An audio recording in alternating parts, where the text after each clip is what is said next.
Good afternoon. What I want to do briefly is go over Richard White's article, and I also want to do a follow up. I posted a video earlier about how to format your essay if you're using Word. Well, I've also made an made a video rather, of formatting your essay using Google Docs and Pages. And I know many of you uh, aren't using Word, even though you have it provided free for you, but some of you may be more comfortable in other formats. But you need to be uploading your documents into either turn it in using Word or into other assignments using Word. So I'm going to show you how to do that and how to format those documents properly using Google Docs and Pages for those of you who are using those other alternative word processors. So I'm going to show those to you, but first I want to go over um, the article. So let me share this with you. And I've kind of already pre-marked it. So and previously, uh, I uh, have marked it while I was reading it, but I've already pre-marked it while I was doing something else, and so I'm just going to go with you right now.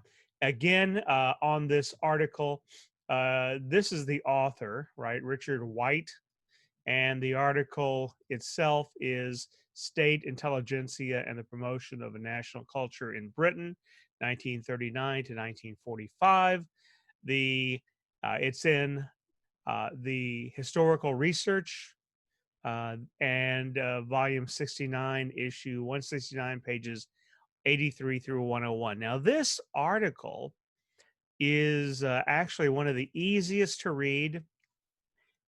Remember, I said they're going to get easier, and this one is the easiest to read because right at the front, he tells you what his thesis is. But to set it up, he brings up some other things that I want to go over with you because he's got some uh, i- interesting topics that he talks about. So one of the things, and the idea of your introduction is you want to bring in something that's an attention grabber that is going to tell people what the rest of your essay is about. And I think he does that here.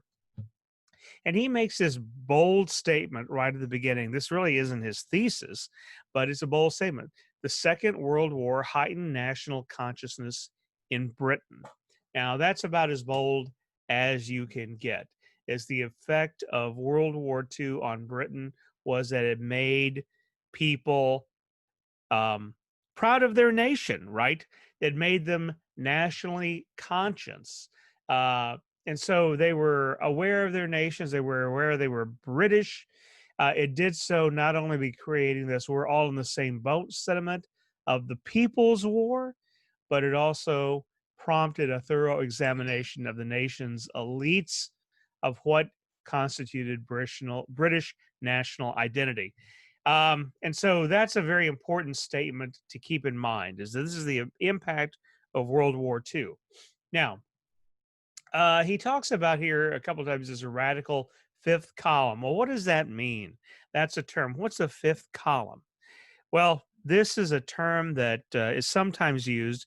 It comes out of the Spanish War, Spanish Civil War in the 1830s. I'm sorry, in the 1930s, where they're talking about, so and so brought in four columns, four sets of troops to back up his militia as the fascists were taking over in Spain. And he says, I've already got a fifth column. And what this means is that the fifth column means uh, kind of a element within a hidden underground insurgent group. So this is kind of like it's a not a secret army, I guess, but embedded uh, rebels, in other words, so that these writers, artists, and critics acted as this kind of like hidden secret army within the establishment, stealthily promoting this new Jerusalem.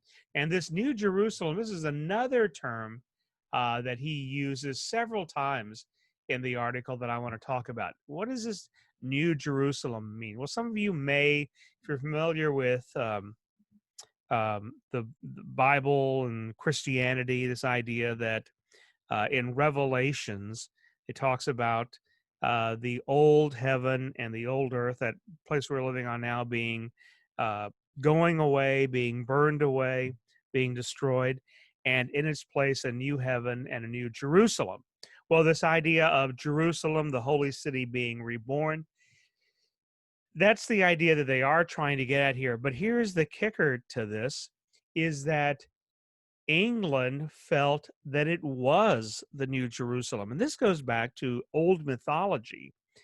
There had been this story that um, before Jesus took up his ministry, he and his friend Joseph of Arimathea, this is the person who is going to provide the grave later on for Jesus, um, come to England. Joseph of Arimathea is a merchant. They travel abroad and they come to England and visit England. So Jesus supposedly has been here. And then this even goes back to another story, another legend, that after Jesus died, that Joseph of Arimathea brought the Holy Grail. That's the Jesus's cup at the Last Supper that he drank from, and he brought that to England, and it was left here was left in England, and so that's where the whole Grail myth comes from, out of England. And if you've seen Monty Python and the Holy Grail, you may be familiar with that to an extent. But so this idea, and let me share this with you. If you go to, you can look this up on YouTube, uh, certainly. And you can look up the anthem, Jerusalem. This is not the official national anthem of England. But if you saw Chariots of Fire, it was used in that movie. This song Jerusalem, based upon a poem, is sung here, and it's a very popular song in England. Many people in England, feel that it's their English anthem. It's not. It's just an unofficial. It's a very popular song. So this idea of this rebirth of England as kind of the center of the world, this New Jerusalem, is throughout this paper. And so this is what he talks about. He keeps referring to this New Jerusalem, and that's what he's referring to. Now we want to identify the thesis, so we have some background, but you want to identify the thesis in this article, and he gets to it right away. Um, we want the thesis to be identified early, and he does this in the second paragraph. I got this highlighted here. Now he talks about how he mentions here that a lot of people thought, well, uh, the artists and the writers and the critics um, weren't really behind England. And what he says during the war, what he says is that the majority of the left liberal intelligentsia lent their minds not to post-war reconstruction, but to the promotion of British culture. And he says champions of the New Jerusalem often publicize their aims in an overtly patriotic way, but the left liberal intelligentsia promoted British culture specifically in order to defend the traditions and achievements of the nation, rather than to look forward to how they might be built upon in the future. Moreover, this article argued they did so willingly, having become disillusioned with the radical politics of the interwar period. Far from embracing the social democracy of the Labour Party, that disillusionment led them to disavow an affection for a more Churchillian vision of Britain, in which a heroic people lived out a heroic destiny determined by certain traditions peculiar to them.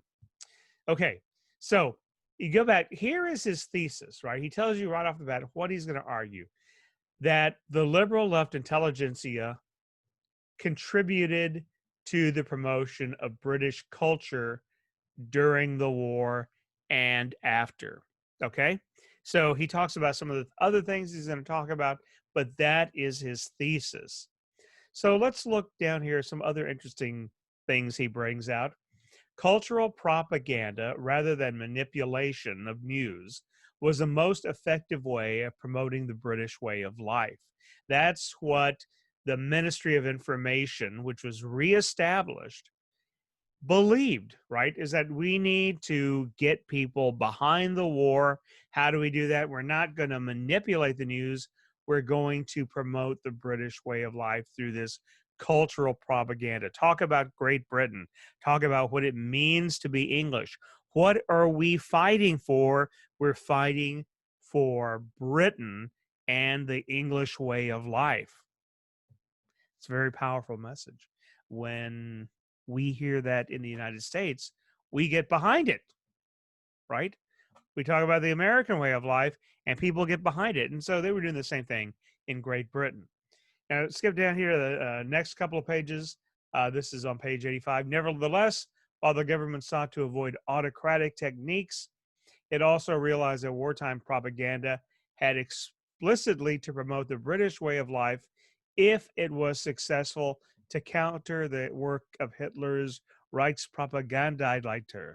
So they're talking about Goebbels here, um, the minister of propaganda, Joseph Goebbels in Germany. If you wanted to counter what Hitler was doing, you had to talk about how good England was to British people, and as a counter to fascism and what it had to offer. Page 86, he mentioned several times here Whitehall. Whitehall is really kind of a street in London. And if you're in London, it goes from roughly Trafalgar Square down to Parliament to Big Ben in that area. And it's really, like when we talk about government, we talk about Washington D.C., or we talk, we kind of, or maybe Austin if we're talking about Texas politics. Well, this is their way of talking about the British government, about England's government. They're talking about this street where most of the government offices are. And if you've ever been to London, and if you've been down from Trafalgar Square down to Parliament, you might have seen. That's where the cenotaph is where they honor the World War I dead, and then Downing Street is just a block off of that, off of Whitehall Street. So that's the area of government. So that's what he means. So skipping down here, the BBC, British Broadcasting Corporation, the Ministry of Information, found an organization capable of disseminating British culture both at home and abroad in a more effective way than either of these other two councils, and that was radio. The airwaves, they were able to reach a larger audience more quickly than an exhibition, concert, or lecture ever could. So it's over the airwaves. And then he starts talking about different radio broadcasts and programs that were created. Page 87.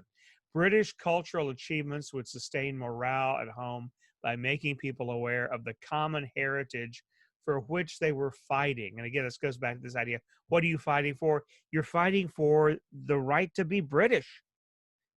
And that this would also illustrate the virtues of the British to foreign audiences in order to assert the country's moral leadership in the world, right? Especially to its colonies abroad or its commonwealth abroad. Now, page 88, he brings up something. The First World War had fueled the alienation of a new generation of writers, artists, and critics from the Victorian establishment, from the unquestioning patriotism of my country, right or wrong, and from their native culture as a whole. So, he talks about what had happened, and what some of the other side of the argument is saying is that the English government really wasn't that involved with the arts, and so artists and writers had kind of distanced themselves from England and the empire. Because especially after World War I, where you have the lost generation, if you're familiar with literature, this idea of people who are alienated, And we had Ernest Hemingway, but and Victoria and Virginia Woolf, but they're talking about her and some of the other British writers, and he calls this the Bloomsbury Group. Actually, that's what they were called. This Bloomsbury Group. Bloomsbury is the neighborhood. Talked about the British Museum. It's the neighborhood around where the British Museum is, but it's always been kind of an elite cultural arts center in London. And part of this is just because they felt not connected to England or to the government at that time, disillusioned. And so what he writes is that later on is that England starts working to recreate that. Now, on page 90, he says the Second World War, on the other hand, was a turning point for the British intelligentsia. They became disillusioned with communism. You had read a article at the beginning, why was there no Marxism in England? And then you read another article, why was there no fascism? Why didn't the fascists take hold? But here's talking about communism. And so you should already be familiar with this, right? Communism, which had been spreading since news of Stalin's purges, began to reach the West in 1938, exploded after the signing of the Nazi-Soviet pact, the Ribbentrop-Molotov Accords. The pact caused many to resign from the Communist Party or be expelled for voicing criticism of it, and it brought an abrupt end to the love affair with a number of intellectuals, with a number of intellectuals had conducted with the Soviet Union. The defeat of the Spanish Republicans, and this is Spanish Civil War, was even heavier blow to the morale of the Auden generation, which is what he's talking about of the intellectual writers at the time. So they became disillusioned with communism, right? They were still leftists, but they didn't want to be associated with communism anymore. He talks about here Christopher Isherwood, a very famous poet. If you've ever seen the movie or the play, the title of his work was called Berlin Diaries. Cabaret. Cabaret was based upon Isherwood. It was written by Isherwood, so and based upon his writing. So he's very famous. I wanted to bring him up too. So we're talking about on page 91 here, the Blitz. This is when Germany attacked London. There was bombing, and they were flying barrage balloons to try to bring down the Luftwaffe planes. As the full force of Nazi aggression was brought to Britain's major cities by the Luftwaffe, the German Air Force, in the autumn of 1941, more and more intellectuals not only suspended criticism of their native culture, but actually embraced it, right? They were under attack. Our culture, our people, our country is under attack. So they rallied around it, right? Rally around the flag, boys. That's what happened. Page 92. The work which was to have the greatest repercussion was that which intellectuals undertook for the government propaganda organs.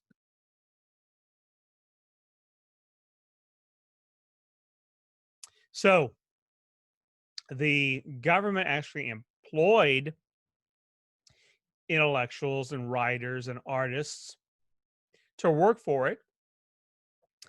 And let's see what else he writes about here.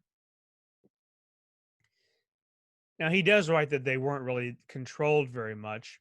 And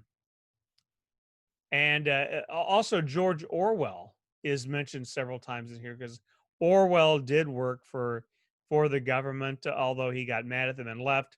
And so here we talk about page 96, the political interference. Orwell had there were censors, right? They were wanting to make sure that people weren't reporting secret information or information that might have compromised British troop movement. And so Orwell quits, says the political interference in some of George Orwell's broadcasts to India, I remember he was born there, caused him to leave the BBC in 1943. And then he starts writing 1984, basing the Ministry of Truth on his totalitarian dystopia, in part of the Ministry of Information. But so he does, and so this I had mentioned this earlier, is that, we talk about Orwell, and a lot of people I sometimes see in on the internet, this as well, Orwell was against communism and he was writing 1984 about the communists. No, he was not.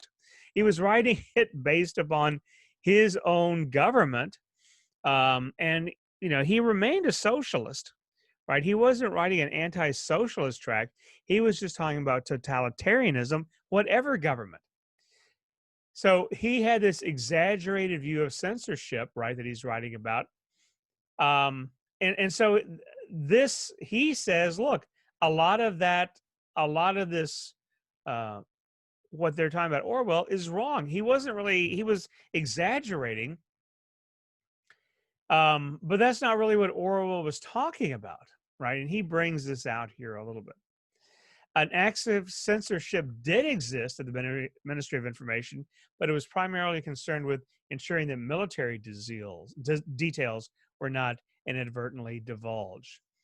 The ministry and the BBC were able to stick to their policy of non-intervention. In fact, they kept a pretty hands-off approach because the majority of intellectuals working for them were simply not interested in expounding radical politics anymore. They weren't talking about, oh, we should be socialists, we should be communists. They had moved on from there. And so there was really no need to monitor for that. They were just trying to make sure that they weren't giving away national secrets. And talking about the intelligentsia further on page 98, most realized the Second War had substantially improved their status because the government was employing them, was providing funds to underwrite their work. Their aim, in short, was a nationalization of the arts. This is the government. A nationalization of the arts. The government supported arts, which they believed would be a foundation stone for post-war reconstruction. Right, that was the government's idea. We're going to build up on this idea of Britain, of England. And he talks about the National Theatre Act of 1949. One example, a new cultural establishment was born based on a consensus between the political parties of left and right, as powerful as that which was to govern other areas of national life for the next 30 years. He mentions this Festival of Britain in 1951, which kind of celebrated English culture.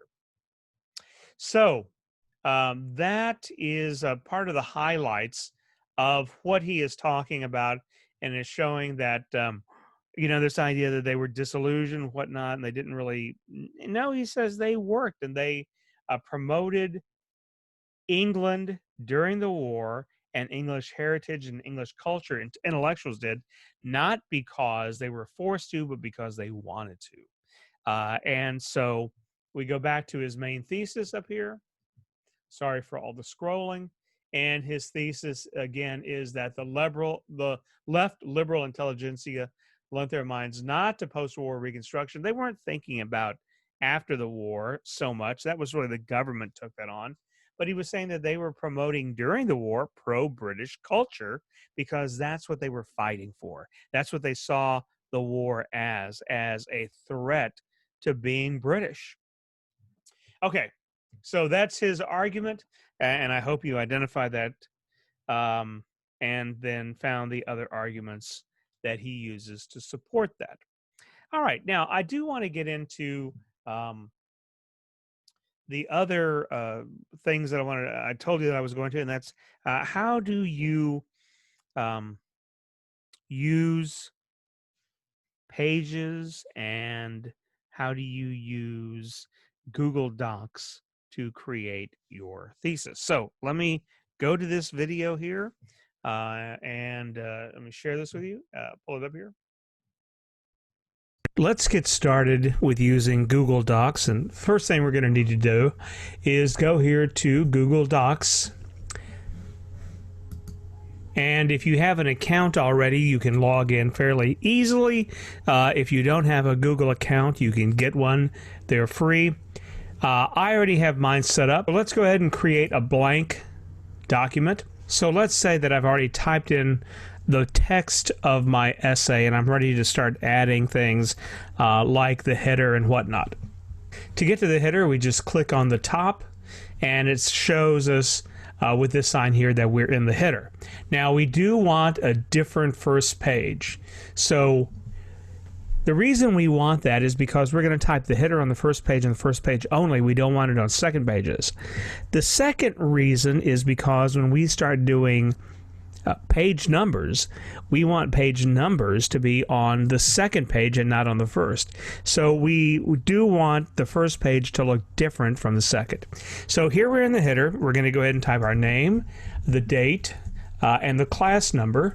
This is history, and then whatever class number you're in. Okay. So first things first, we've got that down correct. Now, we want a title, so I'm going to skip a few lines here, and then at the top, I'm going to insert my title. It's a quote.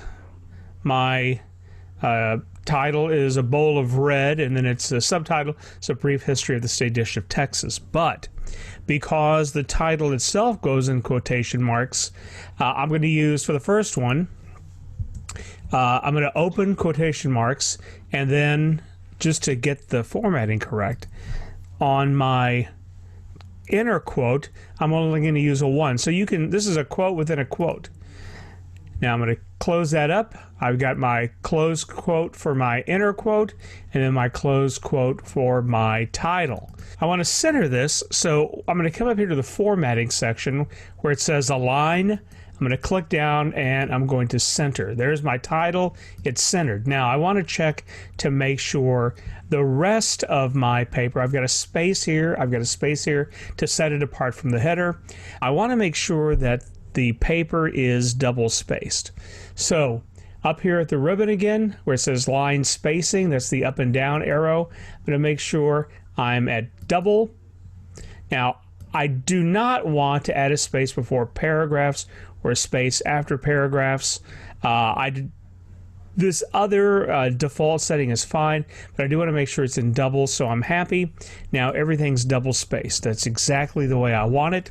If I want to indent the first line of every paragraph, what I want to do is, after I've highlighted all the paragraphs, I come up here, see in the ruler at the top, and if you don't have that, click over here and say show ruler. So I'm going to show the ruler. I've got a ruler on the left and I've got a ruler at the top. Take the top bar and slide it over to 1/2 line. And you're going to see that in every paragraph now, the first line is indented. And that's what I want. Now over here we've got a little problem. Let's clean that up. And sometimes that happens.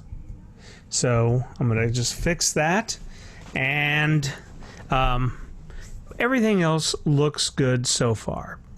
The other thing I want to do, and let me go back and highlight everything again, is I want all my text to be of the same font. I want Times New Roman. Now you may have to search for the font, and it doesn't have to be Times New Roman, but it's very easy to read. That's why I like it. I want it to be Times New Roman, and I want the size to be 12. So I've changed all of that. I've now got a uniform font, except here in the header. Let's go back into the header, select all, and this is an Arial, but I want Times New Roman. It's an 11, I want 12, so there we go. So we've got this formatting down, and it's pretty consistent. I do have one other thing that I want to fix, and that is this quotation. Now, most quotations are short, and that's kind of how you want them. You don't want long quotations, and you really don't want a lot of quotations. You're trying in an essay to prove your interpretation, what the documents say to you and what they should say to every person who looks at the documents, kind of what you think they prove, and you're trying to lay out this explanation. So what you want are short quotes that kind of say or use words that you might not normally use, that you may not hear, but it preserves the flavor of the document to the reader. And so I've got a longer quote here. Now, any quote, this is 3 lines, this quote, and that's fine. But I've got a longer quote here, and this is the quote I want to deal with. So in the paragraph, this is all one long paragraph that starts here at the top. One tourist in 1877 wrote about Chile, and I don't really need to capitalize that, so let me change. I want to preserve his whole paragraph because I just like his description and what he says. So this is going to be a longer paragraph that I'm quoting, so this is going to be put into a block quote. So the formatting is going to be a little bit different. First of all, what I want to do is go to the line spacing, and I want to single space this. Then the other thing I want to do, this is a paragraph in the start of a paragraph, but I want to indent this whole paragraph to 1/2 inch. Now I've already done it here, so I want to make sure this is at indented. The whole thing is indented 1/2 inch. I'm going to adjust the first line of the paragraph to reflect that it's the start of a paragraph within another paragraph. Confusing? It can be, and this is why we don't encourage students to use block quotes very often. So use quotes sparingly, use block quotes rarely. But I'm using one here just because I want to show you how it looks and how you go about formatting it. I want to insert my citation source here at the end of this block quote. I'm going to press insert. I'm going to come down to where it says footnote. It gives me a number already. It gives me a location on the page where the footnote's going to go. I'm going to type the footnote in here. This is incorrect. The title of the article really should go at the beginning, so I'm just going to move this over here. I need to add a comma, September 17th, comma, 1877, comma, Fort Scott, Kansas Daily Monitor. That's the paper name, and then there's the URL. Now, anywhere else I want to put a footnote, I can do the same thing. I just come to the end of the line, I insert a footnote, and there we go. That is formatted correctly. Then I go to the next place where I need a footnote. I insert my footnote again, and there I have it. Now I do notice that this is no longer indented, and I don't know what happened there, but I want to fix that. First, let me check to make sure that's a double space. Okay, so I want to fix this. So let me highlight it. I'm going to bring it, the whole thing in 1/2 inch, and then I'm going to move this over 1 other 1/2 inch. So there is a correctly formatted paper. Now, I've got my title, I've got the fonts in the right place, I've inserted a notes. Now the only thing I need to do is insert my page numbers. So what I want to do is come down here,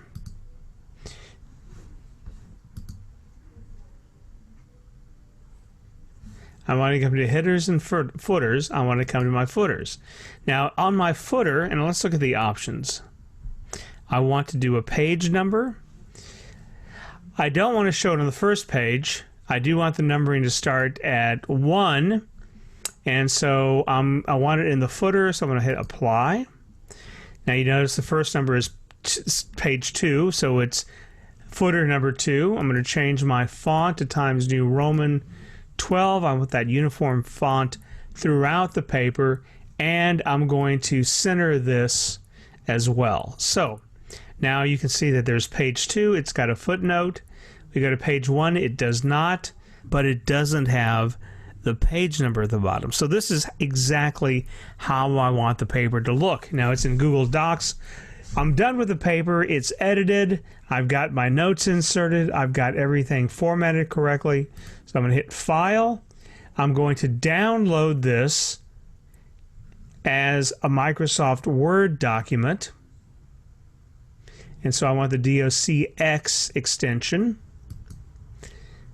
And you notice that it's downloaded over here. Now I'm going to double check this to see what it looks like. And sure enough, I'm in Microsoft Word.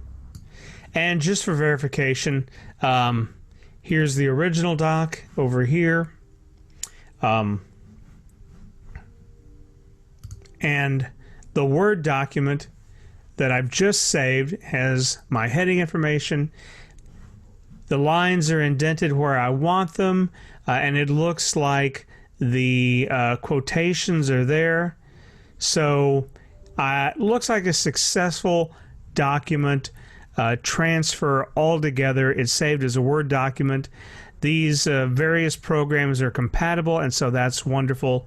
So there you have it, a complete essay in Word, but yet created with Google Docs, so that when I save it, I can go ahead and upload it as a Docs document. Okay, so that is one, and let's look at, just for fun, let's look at Pages. So it's a very similar, video.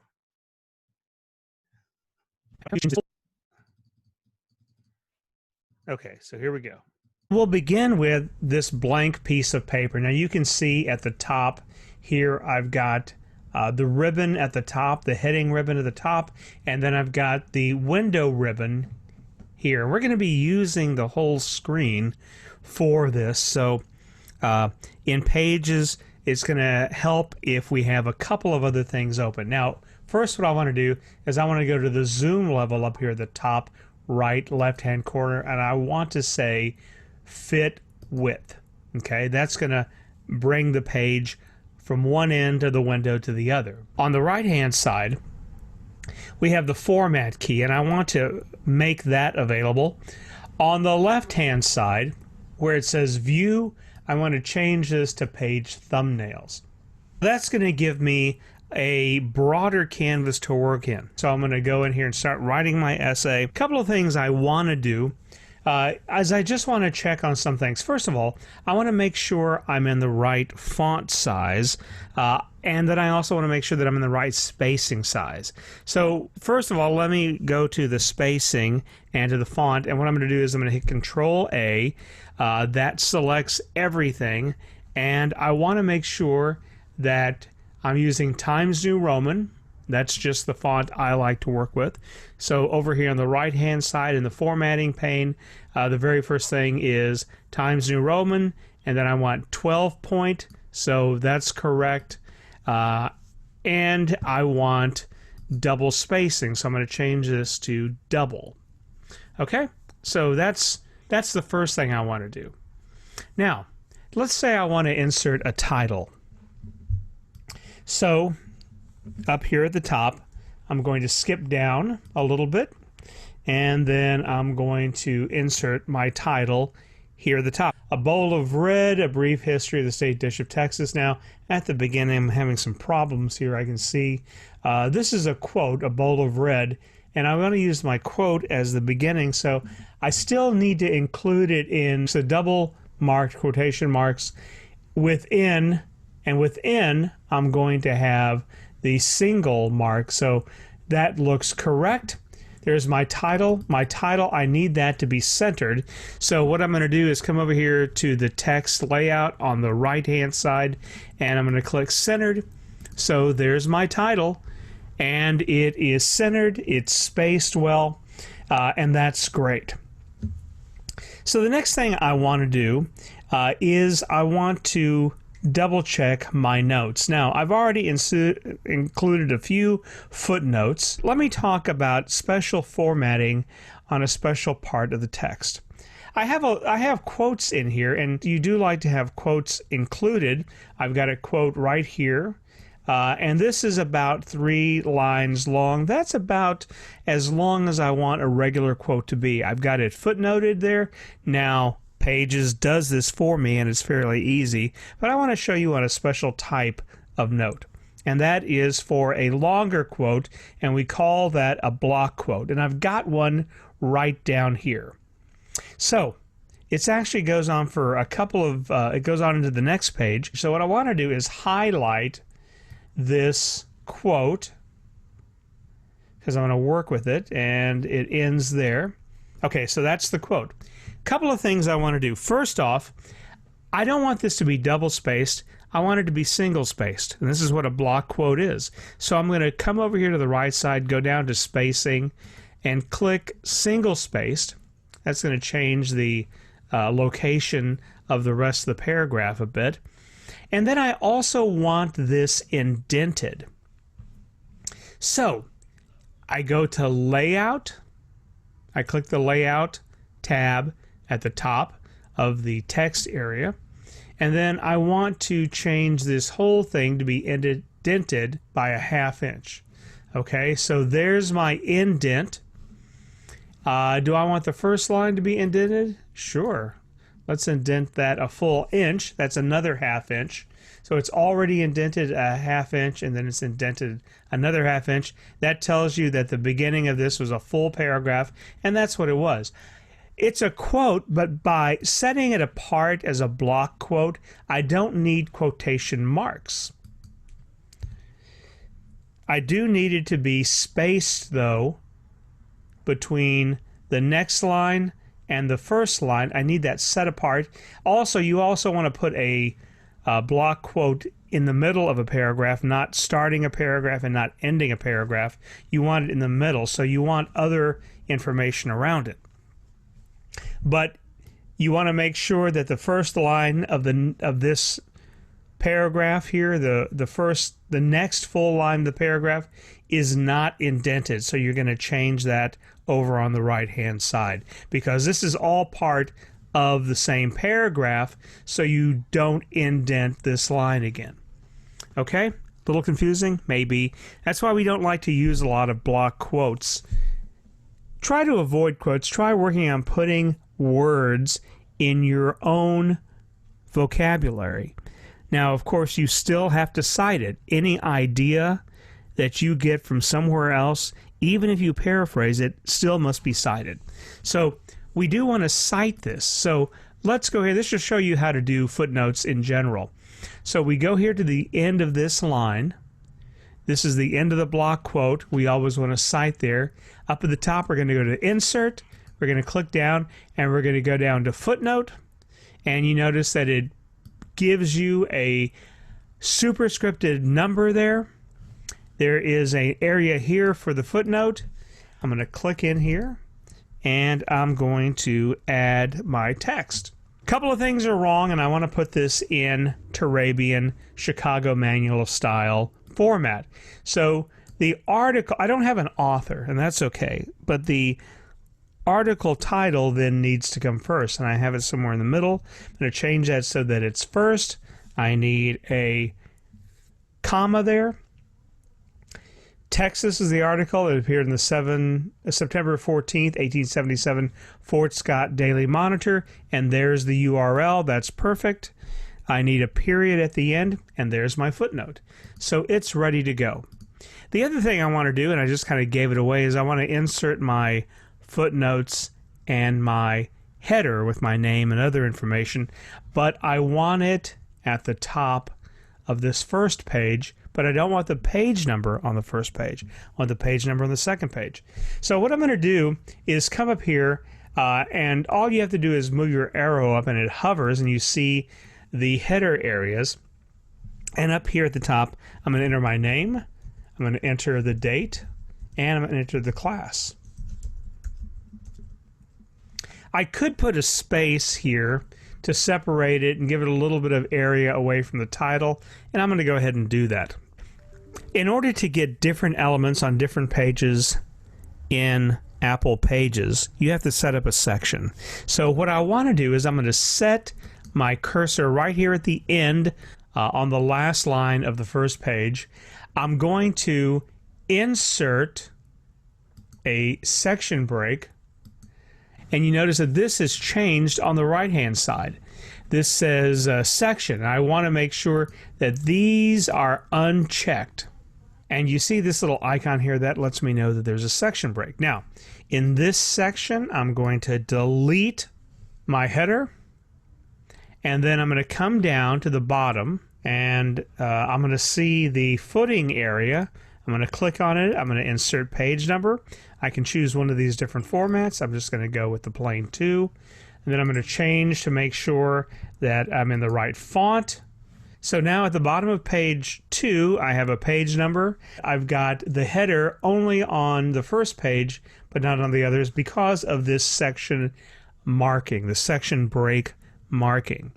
So it's a little complicated, and it's not as easy, I think, as Word does it, but it'll still get the job done, and so you can have a very good looking paper. But you do want to save this as a Word document. So when I export this, what I want to do is export to, and I want to export this to a Word file.